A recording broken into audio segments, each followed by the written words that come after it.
Foutaises, Foutaises, Foutaises.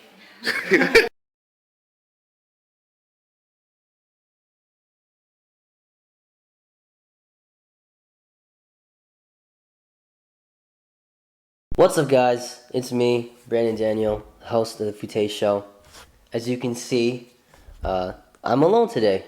Everyone else is out busy doing things, and I didn't want to leave you guys with nothing for this week, so I decided to do this by myself. I don't know what you want to call it, a vlog, if that's what this is. Not sure. Someone's texting me. I don't know who. But yeah, decided to do something by myself and talk to you guys a little bit. Our schedules are really busy. I mean, we talked about this before. Simba, I think it's funny. Like I work from 10 to 6 every day, pretty much, and Simba works from 10:30 to 6, but 10:30 p.m. to 6 a.m. And like we all have crazy schedules, so it's really hard for us to find time to actually film this. But hopefully, in the future, we'll figure it out, and this will be the only week that I do something like this, because I don't know what I'm doing. And but yeah, I've been pretty busy myself. I was playing Destiny last night, and it's the first time I played Destiny in like 4 months. So I hopped on and I was terrible. I was just getting my ass kicked. It was really bad, especially because I used to be good, and that kind of sucks because I don't really have time to play as much as I want to play anymore, and that's unfortunate. But you gotta do what you gotta do. Like, so I played for a bit, and that was fun. But also, I wanted to read some comic books. Like I've been reading all the Secret Wars stuff. I don't know if you're all into that. Secret Wars has been pretty good. Um, if you're not familiar with the storyline, it's like this. It's been building for years. This whole prologue of Doom, eh, um, getting all this power and becoming like a god in this universe, and like the different universes coming together to create this one universe, and these are like the Secret Wars. And there's a whole bunch of like spin-off, not spin-offs, but like tie-ins with the Secret Wars universe. So I've been reading a whole bunch of those as well, and they've been really good. Battle World, for example, with like the Punisher and like Doctor Strange in his brain was like really cool. And then the A Force, where it's just like an island full of female superheroes like protecting their place, was really cool. And all these like other cool times. The only one that I didn't really like as much was the Spider Verse, which is unfortunate because I'm usually a big fan of the Spider Man comics and stuff. But yeah, I didn't read the Spider Gwen stuff, but I've heard that it's not the best. And so when I started reading Spider Verse, and I started seeing Spider Gwen for the first time, I'm just like, oh, this is how they're writing her. Like this is not good. Like it's not that good, and I don't know why that's the case. Especially because if you look at something like Silk, which just started recently, just started this year, and it's another female spider character, and she's awesome, and the comic is awesome. It's funny, it's witty, it's sort of different, but she's already sort of ingrained in the universe, and it's really awesome. I don't know why there's such a discrepancy between Spider Gwen and Silk, but that kind of sucks because you gotta love Gwen Stacy, but the fact that the comic's not that good is unfortunate. And also been reading those Star Wars comics. I don't know if you guys are familiar with that. They take place between episode 4 and 5, and they're pretty good. The Darth Vader and the Luke ones are really great. I'm enjoying them a lot.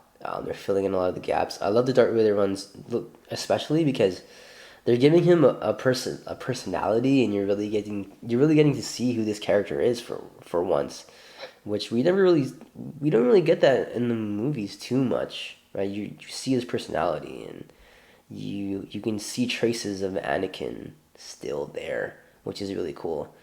Um, but unfortunately, the Princess Leia ones they're not that good. which sucks because Princess Leia, of course, is an awesome character. But the comics are just not that entertaining, and they're not written as well. Uh, so I hope they can remedy that. But so far, it hasn't been the best.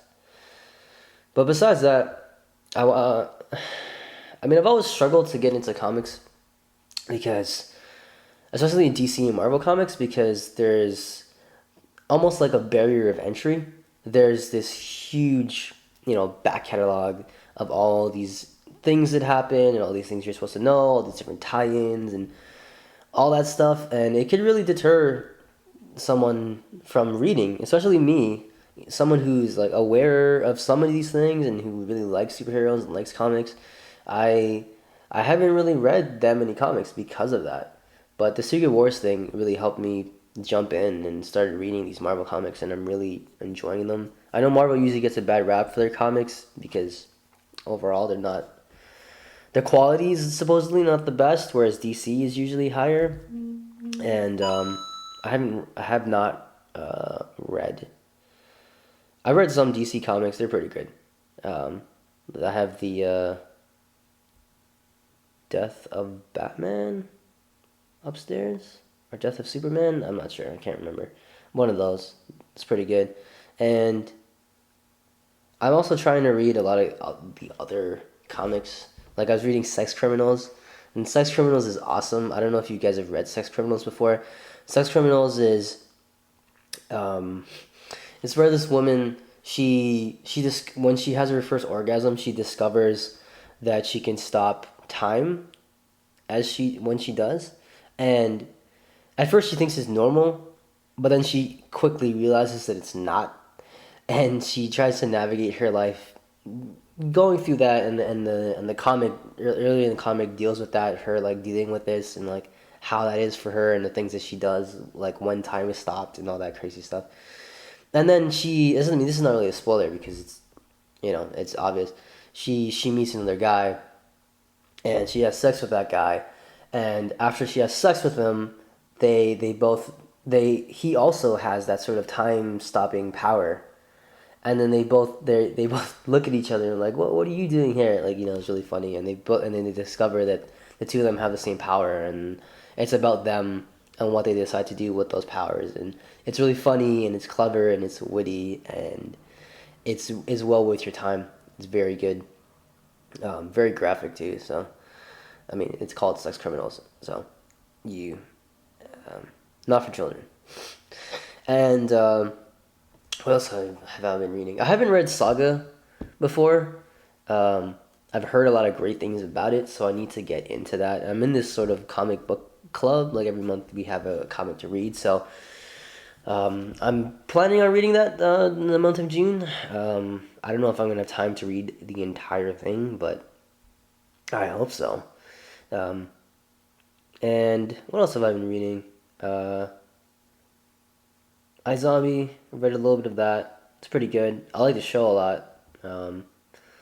And I've been reading, oh, Invincible. Like, I'm surprised that I never heard about Invincible until recently. Like, no one really talks about Invincible, which is really weird because I read it and I got hooked after a couple issues. And this is really, it might be the best comic book series that I've ever read, and definitely the best superhero comic book series that I've ever read. It's just really witty and funny and self-aware, and Invincible is basically about this guy, this kid, like teenager. He he meets no, he doesn't meet anyone. His father is a superhero, like he has superpowers, and his father tells him that he's an alien from another planet, and this is why they have all these powers, and the people there, they all have powers and stuff. And he also develops these powers as he grows up. And so early in the comic, it's about him, being a teenager and having these powers and dealing with that. And it's just there's this really nice, expansive universe associated with the inside the comic, and there's all these different kinds of heroes and lots of crazy stuff and there's a lot of twists and turns. I don't want to spoil anything. It gets really good. It's definitely worth your time. and it's also by Robert Kirkman. Kirkman, of course, who does The Walking Dead.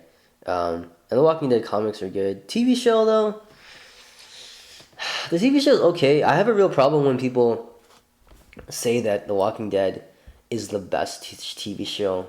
Like, the best show on TV. Like, are you out of your mind? Like, what's better TV? There's so much better shows out there than The Walking Dead. You know, I mean, I can list some of them. Like, I'm just like looking through the days of the week, like throughout the fall. There's like Jane the Virgin, that freshman, like dramedy, if you want to call it. That's way better than The Walking Dead. The Flash, The Flash is incredible. Like, definitely, arguably the best comic book adaptation that we've had, maybe ever. Uh, what else? Agents of Shield. The second season for sure. The second season was just incredible. They really stepped their game up and showed what the show can be and is going to be, and how they just integrate it into the MCU, and how wonderfully it fits in, and how it has a purpose now and a meaning, and it's helping set up Civil War, and it's helping set up Inhumans, and it's going to be great going forward. So that's definitely better than Walking Dead. iZombie, the TV show. I don't know if that's better than The Walking Dead yet. I mean, it's been pretty good. If you like Veronica Mars, you're gonna love it because it's by the same people, and it has that Veronica Mars feel to it. You know, it almost feels like I'm watching Veronica Mars, except that the main character is a zombie and there's some supernatural stuff going on, right? But it's really good. And let's see, Arrow. Arrow's maybe on par with The Walking Dead. The first season was okay, and then it got good at the end. The second season was like amazing. That's when everyone sort of fell in love with the show. But then the third season kind of is meandering. It went down a bit, which is unfortunate, especially after the amazing second season. And that's probably because most of the Arrow writers moved to Flash, and maybe that's why Flash is so good as compared to Arrow this past season. And that sucks for Arrow. So maybe it's about the same level as The Walking Dead, you know? The 100. Oh, God. The 100 is just... If you're a fan of sci-fi, you need to watch The 100. The 100 is absolutely amazing. Now, the first... Okay, hold on. This is going to be a diatribe, as if what I've been doing so far has not been a diatribe. But The 100's on CW. And CW gets a bad rap because of the shows that they used to air on the network that they kind of used to be, and what their intended audience used to be, or whatever. But the CW, I would argue, is one of the best networks on television today. And if you look at their schedule of programming, they have some of the best shows on TV, The 100 being one of those shows. Now, The 100, it's about 100 years into the future after a nuclear war, people living in a space colony. There are 100 juvenile delinquents, and they send them down to Earth to see if they can survive, if Earth is survivable. And that's how the 100 starts, and then it just goes into like all these crazy different territories, and there's all this amazing stuff that happens. The first season, the first like 5 episodes of the first season are not the best; they're just okay. But once you get past that midpoint and you go forward, the rest of the first season is like so great, and then the second season is just like the second season is like that quality jump that Arrow had from first season to second season. Like, the second season is absolutely incredible, and the show is dark, and it doesn't hold anything back, and it asks the important questions, and it deals a lot with morality and humanity, and the both the book and the show are great.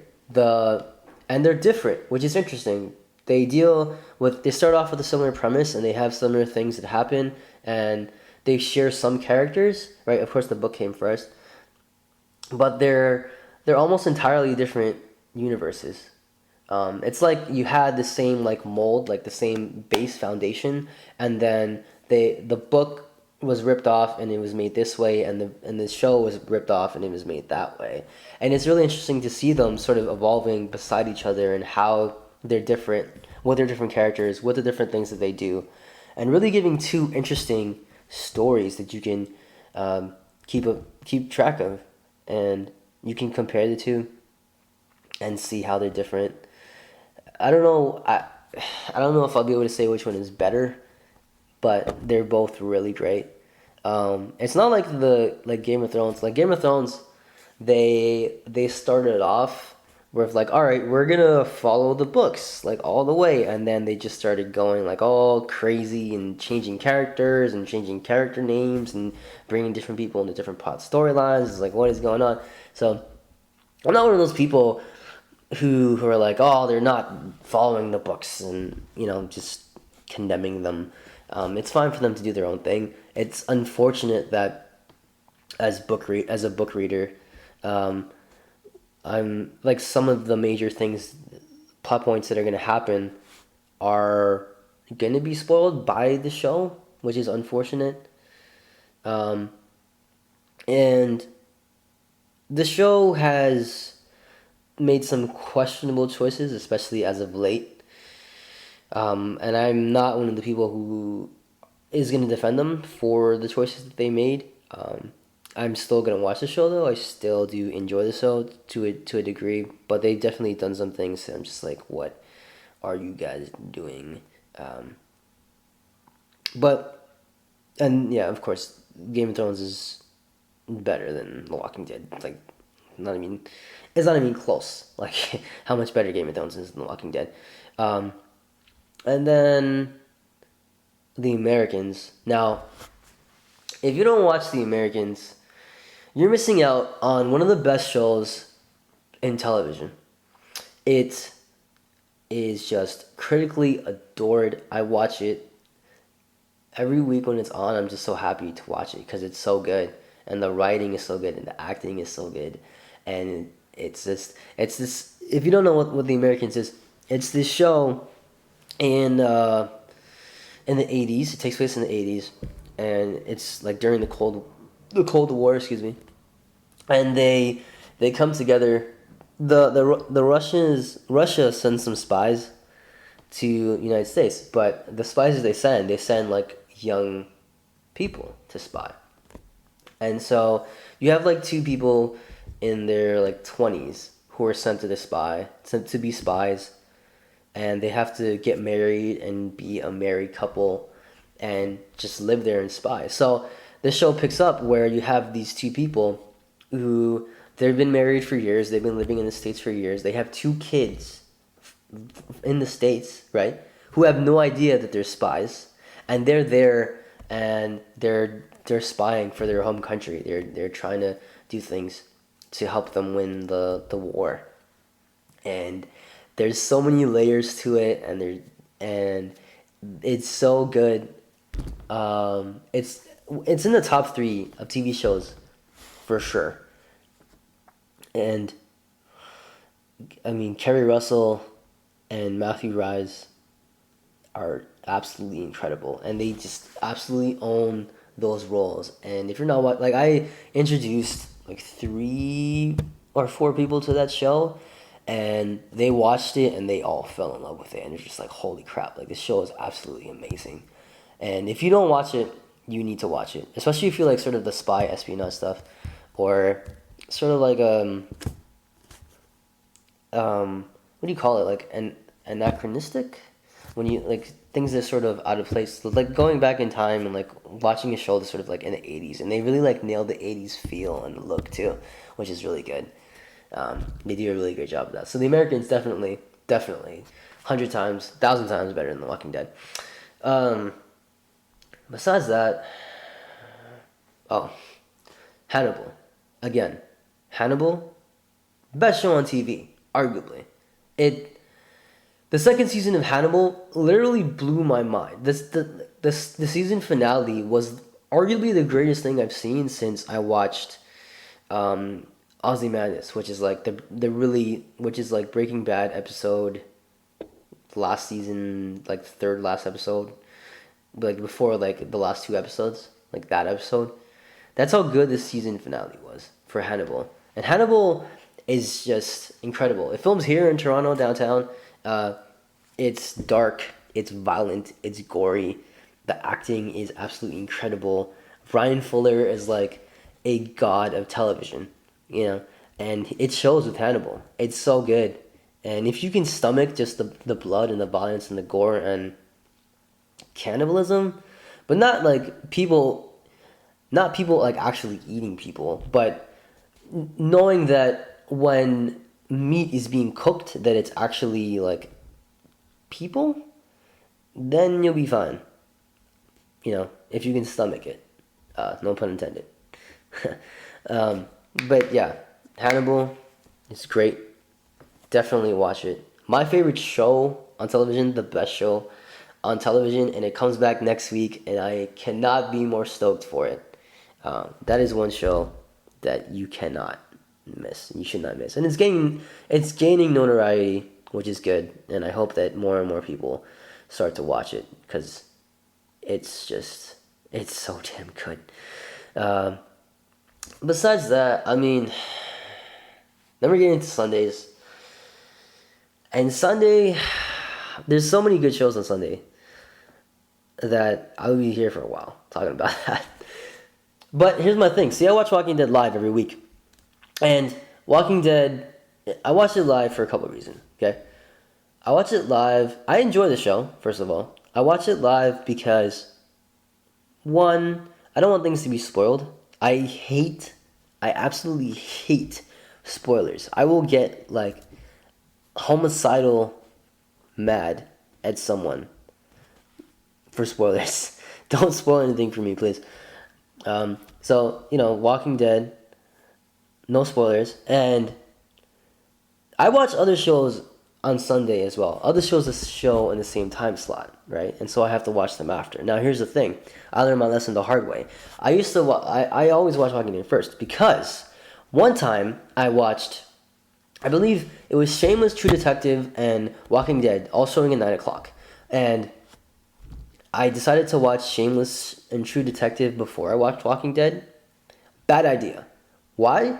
Because both Shameless and True Detective are like 100 times better than The Walking Dead, right? And when I watched Walking Dead after, it just felt so bad in comparison. And it really ruined my Walking Dead experience. So what I do now is I watch Walking Dead first before I watch other shows like Shameless or True Detective or whatever else shows on Sundays. There's usually tons of shows that show on Sundays. Because I don't want Walking Dead to seem even worse. You know what I mean? Like, don't get me wrong. Walking Dead, overall, it's okay, right? There's some good moments. There's some great moments. There's some good episodes. There's some great episodes. But overall, it's just okay. And I get really annoyed when people just say that it's the best show on television because it's not. I mean, you're entitled to your opinion, but I can also tell you that you're wrong. You're wrong. It's not the best show on television. And, well, you're saying, Brandon, why do you hate The Walking Dead so much? I don't hate The Walking Dead. I like The Walking Dead. I watch it, you know? And then you're going to say, well, you criticize it. How would you make it better? Well, I would do a few things to make that show better. The first thing I'm going to do is question the things that they do. So, spoilers, of course. They killed, in the last season, they killed Beth, they killed Bob, Tyrese, and Noah. Okay? Out of those 4 deaths, maybe you could argue for Tyrese's death being earned because he's like, he can't live in that world anymore or whatever they said. And Bob, you know, just happenstance, he had to go because of him being bit and like with those guys from I don't even remember what the place was called, Terminus, right? The cannibals, and they had to eat him and all that stuff. But Beth's death was not earned whatsoever. Like, it just felt like they needed to kill, they just wanted to kill someone, so it's like, oh, it's a mid series finale, so sorry, mid season finale, so we have to kill someone. Like, no, that you killing a character should not be a crux that you lean on to make a show good, to make an episode good. Your characters need to have their deaths earned, and Beth's death was not earned, and she was finally becoming a good character. She was getting fleshed out, and she was becoming someone that we wanted to see in the group, and then they took that away from us, which is like really bad. And then, I mean, it's easy, like Noah's death, like what? I mean, you could argue that, and I'm sure people will argue that, Noah died and like Father Gabriel was off being an idiot because they just wanted to show how like Glenn and who was it, like Sasha and Tara, I think, or Maggie, how they can retain their humanity, but like Rick couldn't, and like his switch went off and he just had to like murder that guy who deserved to die. But the problem is they kill all the black characters. Like, it's not even, they kill all the black, like, they kill a black character, they bring a new one on. They kill a black character, they bring a new one on. It's like a revolving door. It was like, okay, we lost a black character, let's bring a new one on. And it shouldn't be that way, because it's racist. It's like, it's actually racist to do that. I'm not saying that they shouldn't ever kill non-white characters, or should only kill white characters. I'm just saying characters' deaths need to be earned, right? And you shouldn't make it so that a character is that expendable, or so that you have to kill someone just for the sake of the episode to make it good. That doesn't make any sense. That's bad writing. And that's why the show struggles a lot. Another thing that I'm worried about is with Daryl. Now, everyone loves Daryl. Daryl's an awesome character. He's so cool. Now, here's my worry, okay? Because it seems like they're gonna make Daryl gay, which would be awesome, because obviously we need more LGBT characters, LGBTQ characters in TV shows and games and movies, because there aren't enough.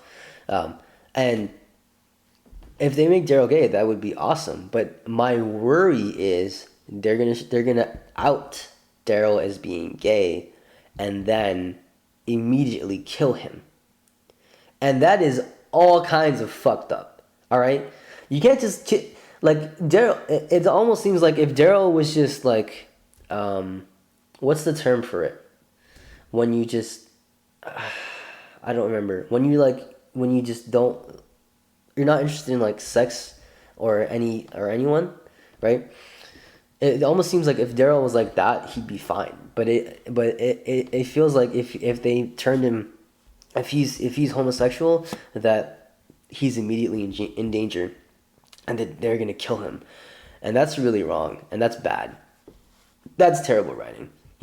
Just make Daryl gay and let him be with Aaron, and let them live, for a while, and let them live for a couple of seasons and be happy together. That would be awesome. Don't kill him. I've been saying for a while that I want Daryl to die. No. For a few seasons. I want Daryl to die because I want all the annoying fangirls to just kind of like fuck off. Like, they're really annoying. I hate these sort of like obsessive fangirls who are just like into a character and just love them to death, and then when they die, they're just like, oh, start crying, and they don't want to watch the show anymore.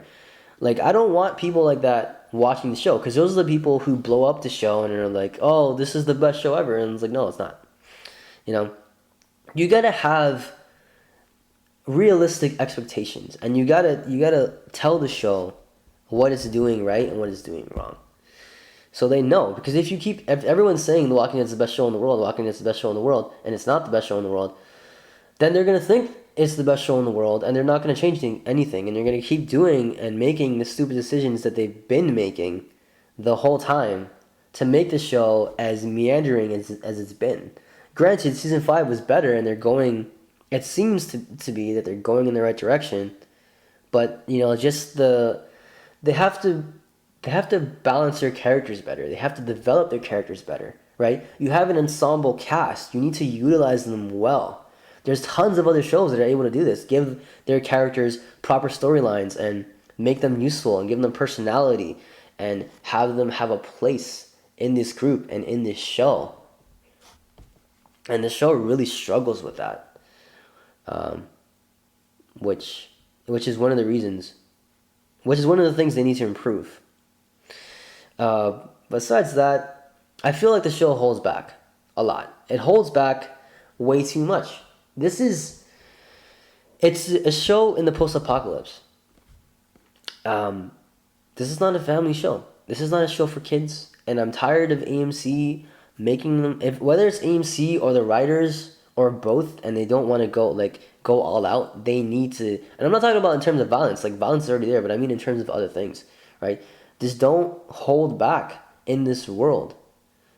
Let people know how messed up the post-apocalyptic world is and what they're dealing with. One of the greatest things that happened on the show was when that group of guys that Daryl was with encountered our group, like the main group, and then they grabbed Carl, and that was one of the better things, because it showed how dark this world actually is and how lost humanity is and how people are just doing all these bad things, these heinous and immoral things. And I think the show needs to do a better job at showing that, and hopefully they can continue to go that way, in that route. Maybe it's like I watched Mad Max the other day. Now Mad Max is absolutely incredible. Mad Max Fury Road, the new movie that just came out in theaters not too long ago, it's absolutely incredible. It might be the best action movie I've ever seen in my life. Like, any other movie with vehicular combat is pale in comparison. Like, very pale in comparison.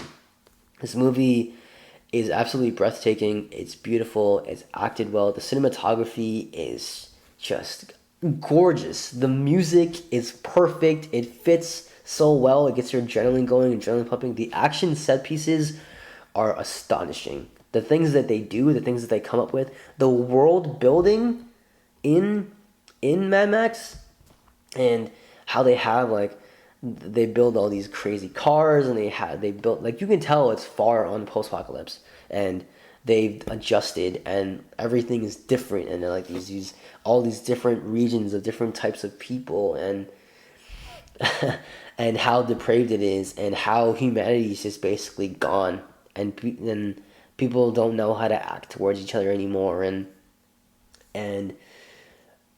a lot of people have been saying that it's like a feminist action movie, and I can totally see that, and I can see why they're saying that. It's because they wrote female characters that were completely strong, and they were not damsels in distress, right? And all the female characters, like Furiosa, and all the other brides, I guess, or even the other women that are in the movie, all of them are really strong and powerful and awesome, and they're not damsels, and they all have purposes, and they're running out, and they're doing things, and they're helping, and they're fighting. That's the way that characters should be written. And if you haven't seen that movie, even if you've seen it, you should go watch it again. I'm probably gonna go watch it again. That's how good it is. I watched that movie, and I said to myself, if I died right now, I would be happy. That's how good that movie is. It made me feel like I lived my life content. And I'm only 23. So you definitely need to go watch that movie. But that Mad Max is an example of how, I understand that Walking Dead is not so far post-apocalypse, right? It's still recent, Walking Dead is still recent, and they're sort of trying to survive in this world. They're not accustomed to things yet, but they did make some strides in Walking Dead. I do want to give them some credit for that. That scene when they're in, I don't even know what the place is called, that new place where they are, and I think it's Sasha who's in there, and they have like dinner, and then the one woman's like, oh, what do you want me to make? Like, I'll make your favorite meal for you. And then Sasha's like, she freaks out and she runs away, kind of because they've been out in the world so long that they forgot, or they don't want to be, or they can't be like that anymore because they know what's out there, and they want to warn these people of what's out there, right? And to see those clashes of kind of the old world and like the new survival world, that's really interesting. And of course, loss of like losing your humanity and like morality with like Rick and like Morgan showing up, which is really cool going forward. But yeah, they're making some strides. But overall, the show's been okay. And especially when there's shows like Hannibal or The Americans or Game of Thrones, these shows are a lot better than that. But yeah, this is just. I mean, if you could tell, this is where we originally wanted to stage the podcast. You can see the sign in the background back here. But we're moving around, trying different areas, see how it looks, what we do. Trying to do something a little bit different than just sitting at a table every week. But we'll figure it out. Hopefully next week we'll be able to film the full podcast and actually have a podcast for you guys instead of me just talking there. But then again, let us know what you think about this. If you liked it, if you just think I'm too annoying and I just have way too much opinions about things that you disagree with, or or if you'd like to see more of this, or if you'd like to see other members of the Foutaises channel do something like this, let us know. Of course, leave, like, share, subscribe. Let us know in the comments what you think. Remember, you can reach us on Twitter at Foutaises. I'm at Brandon DNH. I believe we will have a Tumblr soon that Thien-An is working on, and we also have a SoundCloud page if you guys are more interested in the audio versions of things. So we can definitely look into that. But that's all for today. Have a good week. Au revoir.